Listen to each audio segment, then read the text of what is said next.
महाराज जी, आपके प्रश्न का भाव है कि आप एक सामाजिक कार्य करते हैं, बट कह रहे हैं कि शादी के बाद शादीशुदा जीवन को ज्यादा महत्व देना चाहिए, या जो जहाँ आज तक करते आए हैं सामाजिक कार्य और अपनी आवाज को। दोनों को दोनों को प्रधानता देनी चाहिए, क्योंकि दोनों कार्य बहुत आवश्यक हैं। यदि आप किसी समाज के पद पर प्रतिष्ठित हैं और समाज सेवा का, तो वो भी महान कार्य है। लेकिन आप किसी की पत्नी हैं, वो भी एक धर्मयुक्त कार्य है। तो आपको धर्म की प्रधानता रखते हुए पारिवारिक पोषण और समाज की प्रधानता रखते हुए सेवा, दोनों को बैलेंस बना के चलना होगा। कोई कम ज़्यादा नहीं कि अगर आप समाज की तरफ ज़्यादा झुक गई और अपने पति प्रेम और परिवार की तरफ, तो फिर उधर आपका परिवार विखंडन होने की संभावना है। और परिवार में आसक्त हो गए तो आप अपने समाज पद का निर्वाह नहीं कर सकती। इसलिए दोनों का निर्वाह होता रहे, ऐसे बैलेंस बना के चलना चाहिए। प्रेम नारायण सिंह जी, काशी से। राधे राधे महाराज जी। महाराज जी, दुख का कारण क्या है और उसके निवारण का क्या उपाय है महाराज? मोह सकल व्याधिन कर मूला। मूल, दुख का मूल क्या है? अज्ञान, मोह। ये जब तक अज्ञान है तब तक दुख से पिंड नहीं छूटने वाला। शरीरों के प्रति मोह होना, भोगों में मोह होना, ये सब दुख का कारण है। अज्ञान मूल अविद्या। अगर ये अविद्या नष्ट हो जाए और विद्या का प्रकाश हो जाए तो अभी आनंद हो जाए।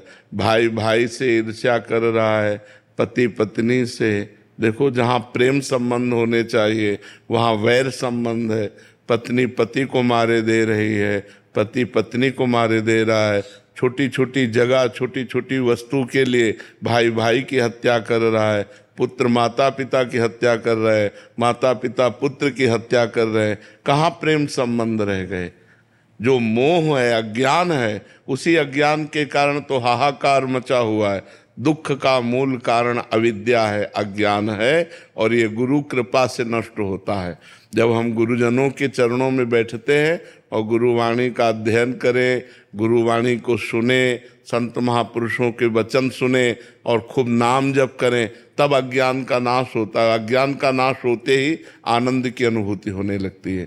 तो दुख का कारण अज्ञान ही है, और जब तक ये नष्ट नहीं होगा तब तक जन्म मरण, बार बार जन्म बार बार मरण, हर योनियों में जाना, नाना प्रकार के दुख भोगना, ये चलता रहेगा। जयेश चाहर जी, राधे राधे। नगर से।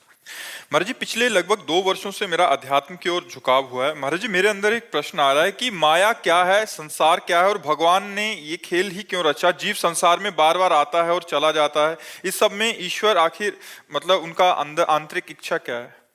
एको हम बहुश्यामा। पहले ईश्वर ने रचा क्यों, ये बात समझो। किसी और को नहीं रचा, वो अपने आप को रचा है। वो अपने आप से बहुत रूपों में हो गया। वो अपने आप से अपने आप को रचता है, अपने आप से अपने आप का पालन करता है, और अपने आप से अपने आप का विनाश कर लेता है, किसी और का नहीं। वो अपने आप में खेल रहा है। ये सब रूपों में वही विराजमान है। मत्ता परतरम नान्यत किंचिदस्ति धनंजय, मेरे सिवा किंचित मात्र कुछ नहीं है। वो किसी और की रचना नहीं की, वो अपने आप से अपने आप की रचना की। अब आप अपने आप को भूल गए हो, अपने हृदय में बैठे भगवान को भूल गए हो, इस शरीर को मैं मानने लगे हो और भोगों में रत हो गए हो, इसलिए दुर्गति को प्राप्त हो गए। माया उसे कहते हैं जो है वो दिखाई न दे और जो नहीं है वो दिखाई दे। जैसे स्त्री पुरुष जड़ चैतन्य नहीं है, परमात्मा है, तो परमात्मा दिखाई नहीं दे रहा, और जड़ चैतन्य स्त्री पुरुष अच्छा बुरा दिखाई दे रहा है, ये माया है। और परमात्मा है, ये जब भक्ति और ज्ञान के द्वारा हमारी बुद्धि पवित्र होगी तो ये नहीं दिखाई देगा। सब में परमात्मा, सब में राम रमा है, सब में कृष्ण रमा है, सब में वही वाहिगुरु, वही इष्ट विराजमान है, दूसरा कोई नहीं है। तो हमारे अंदर जो ये भ्रम पैदा हो गया कि भगवान ने मुझे क्यों फंसाया, तो भगवान ने नहीं फंसाया, आप खुद फंस गए। आप कौन हैं? आपने कभी विचार किया कौन है आप? आपने कभी अपने को देखा? उसी का तो महाराज जी पता नहीं लगता। हाँ, उसी का पता लगाने के लिए जिन खोजा तिन पाइया, गहरे पानी पैठ। जो खूब हृदय में बैठ करके निरंतर नाम जप कर रहा है, चिंतन कर रहा है, तो जिन खोजा तिन पाइया, और जब पाइया तो वहां दूसरा कोई नहीं मिला, वही आत्मस्वरूप मिला, वही मैं मिला, वही दूसरा कोई नहीं, दो नहीं है, एक ही है पूरी सृष्टि में। जब खोजने वाले ने पाया तो खोजने वाला नहीं रहा, पाया जब तो वही मिला जो खोज रहा था, दूसरा कोई नहीं है। महाराज जी किया कैसे जाए, मतलब कोई गुरु नहीं है, कुछ नहीं है, तो फिर यात्रा ही नहीं शुरू होगी। यात्रा तो गुरुदेव से ही शुरू होती ना। गुरुदेव का वरण करो, गुरु चरणों का आश्रय लो, नाम जब शुरू करो, उपासना शुरू करो, तो यात्रा प्रारंभ हो। स्कूल में नाम नहीं लिखाया तो ककाहरा मात्रा जब याद नहीं, तो फिर कैसे पढ़ाई शुरू। पीएचडी तो तब पहुंचे हम जब पहले ककाहरा मात्रा से तो शुरू करें। तो प्रथम हम गुरुदेव के चरणों का आश्रय लेकर उपासना शुरू करें, किसी संत महापुरुष का आश्रय लो और उपासना प्रारंभ कर दो। वो आपका विषय है, वो आपका विषय, वो हमारा विषय नहीं। वो आपका विषय है कि आप आश्रय किसका लो और कैसे उपासना में चले, ये पद्धति से चलो। भाई इंद्रजीत सिंह जी खालसा। वाहिगुरु जी। महाराज जी हमें वृंदावन में इस रमणीय स्थान में आकर ऐसा महसूस हो रहा है कि सभी तरफ अकाल पुरुष ही अलग अलग रूपों में विचर रहे हैं। महाराज जी आप जी प्रभु की सारी जिंदगी भक्ति करी, नाम जपा, अब वो ही परमात्मा आपसे मिलने के लिए आपके भक्तों के रूप में आप ही दर्शन देने आ रहे हैं। महाराज जी ये जितने भी लोग हम यहाँ देख रहे हैं, चाहे वो इस स्थान के सेवादार हों, साधक हों या फिर आने जाने वाले दर्शनार्थी, प्रभु ही अलग अलग रूपों में आपका ख्याल रख रहे हैं। महाराज जी आपसे मिलने आ रहे हैं। ध्रुव सत्य है, परम सत्य है, परम सत्य है। लाखों लोगों के रूप धारण करके वही परमात्मा दुलार कर रहा है, क्योंकि जीवन में उसके सिवा और किसी को अपना माना नहीं, उसी को माना, तो वही इतने रूपों में प्यार कर रहा है। इतने लोग आकर प्यार करते हैं, सब नौजवान लड़के वैराग्य लेकर के अपनी अपनी नौकरियां छोड़कर सरकारी, और वो हमारी सेवा में है। ये भगवान का प्यार नहीं तो और क्या, वही है, वो इतने रूपों में प्यार कर रहे हैं। बिल्कुल बिल्कुल। महेंद्र सिंह राठौड़ जी। श्री हरिवंश। महाराज जी आपके चरणों में प्रणाम। महाराज जी मैंने आपके बताए अनुसार आपकी हर बात को पूरी श्रद्धा से अपनाया है और मेरे जीवन में बहुत परिवर्तन आया है। अब तो नाम लेने के बाद भी कुछ भी करता हूं तो चाहे वो कितनी ही छोटी बात क्यों ना हो, तो यही विचार आता है कि क्या इससे मेरे भगवान मुझसे प्रसन्न होंगे, क्या ये उचित है। इस प्रकार के विचार मेरे भीतर उठने लगे हैं जब से राधा नाम मेरी सांसों में बस गया है। अभी जैसे कोई छात्र परीक्षा के बाद परिणाम का इंतजार करता है, वैसे ही मैं अब श्री जी के दर्शन की उत्सुकता से जप करता हूं, लेकिन जब बात अपनी मृत्यु की आती है तो हृदय थोड़ा कांप जाता है। महाराज जी क्या ये मेरा मोह है क्या? हाँ, अभी अज्ञान निवृत्त नहीं हुआ। जब मृत्यु का भी भय न रह जाए तब अज्ञान। मृत्यु किसकी होनी है? हमारी तो कभी होनी नहीं। अविनाशी जो हमारा स्वरूप है उसकी कभी मृत्यु नहीं होनी, और शरीर ये नाशवान है, इसका नाश होगा ही होगा। तो जब हमें सच्चा ज्ञान हो जाता है तो मृत्यु का भय नहीं रहता।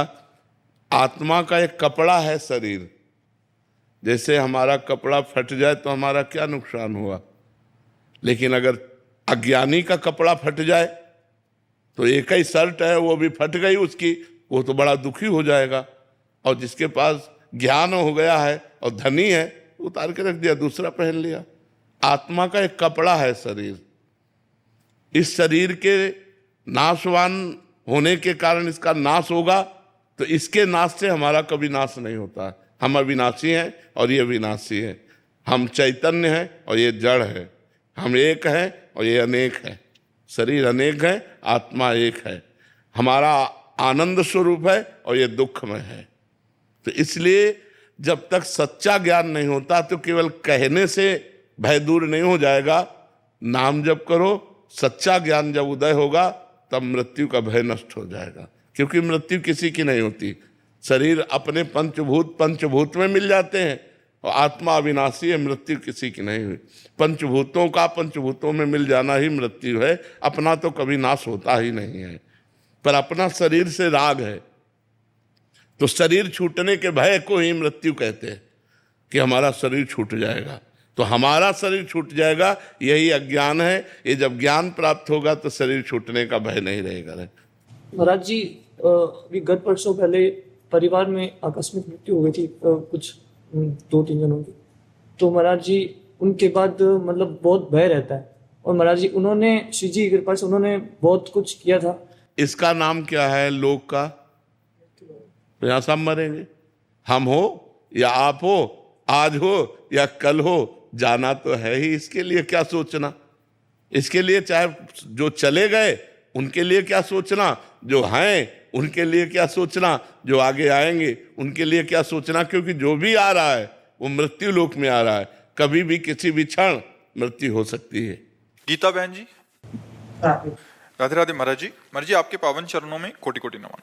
महाराज जी, हमारा पूर्व समय पशु तुल्य रहा है, परंतु उसी समय में हमें श्री जी की कृपा से कई संतों के दर्शन एवं सत्संग का सौभाग्य मिला। पंडित बाबा, चंद्रशेखर बाबा, विरागी बाबा और कई संतों का। महाराज जी, हजारों जन्मों में ना निकलने वाले सभी प्रकार के प्रगाढ़ विकार बिना कोई साधन किए श्री जी ने कैसे जला दिए, हमें आश्चर्य होता है। ऐसी कृपा महाराज जी हम जैसे अधम जीवों पे कैसे हो सकती है? महाराज जी, सब पे ऐसी कृपा क्यों नहीं होती? कई लोग अत्यंत दुखी हैं। देखो, जो दुखी किसी भी तरह से दुख हुआ और किसी भी तरह से भगवान के चरणों में मुड़ा, कहीं भी एक अंदर से पुकार आई कि हे भगवान, अगर तनिक भी भगवान के प्रति जुड़ा हुआ तो भगवान द्रवित होकर संतों का संग दे देते हैं। जब द्रवहि दीन दयालु राघो तो साधु संगति पाइए। और जब संतों का संग होता है तो सब प्रकार के दोष, अहंकार, अविद्या, अज्ञान, ये सब नष्ट हो जाता है और भगवान से सहज प्रीति होने लगती है। भगवान के नाम जप में प्रीति होने लगती है, दैवी संपदा उसके अंदर आने लगती है। कहीं न कहीं जीव जब भगवान को पुकारता है तभी उसको सतमार्ग की प्राप्ति होती है। और जो भगवान को ना पुकार कर संसार में ही है, उनको नाना प्रकार के दुख भोगने पड़ते हैं। ईर्ष्या, राग, द्वेष इतना भरा पड़ा है, पूछो मत। लोग जल रहे हैं, काम, क्रोध, लोभ, ईर्ष्या, द्वेष, कामना, इसी में जल रहे हैं। आप अपने सुख को देखकर सुखी नहीं हो रहे, दूसरे को सुखी देखकर दुखी हो रहे। जरा सी वस्तु के लिए भाई भाई में बैर, बड़ा विचित्र माया का खेल हो रहा है। जहां प्रेम सौहार्द होना चाहिए वहां दुख हो रहा है। क्यों? क्योंकि अज्ञान है। इसलिए भगवान की शरण जो होता है उसे संत संग मिलता है, क्योंकि संत संग बिना हरि कृपा के नहीं मिलता। अब मोहि भा भरोस हनुमंता, बिनु हरि कृपा मिले नहीं संता। जब हरि कृपा करते हैं, राम जी कृपा करते हैं, तब संतों का संग मिलता है। और संतों का संग मिलने का मतलब अज्ञान का नाश होना, अंदर ज्ञान प्रकाशित होना। जैसे अभी ये छोटा ही बच्चा तो है, कह रहा है कुछ समय से सत्संग सुना, नाम जब शुरू किया, हमारे अंदर आनंद आ रहा है, हमारे अंदर विकार धीरे धीरे कम हो रहे हैं। तो सत्संग से, साधु संग से निश्चित विकारों का नाश होता है और भगवत चरणारविंद में प्रीति होती है। पर सत्संग उसी को मिलता है जो थोड़ा भी सही पर भगवान से जुड़ना शुरू कर दिया, भगवान को पुकारना शुरू कर दिया।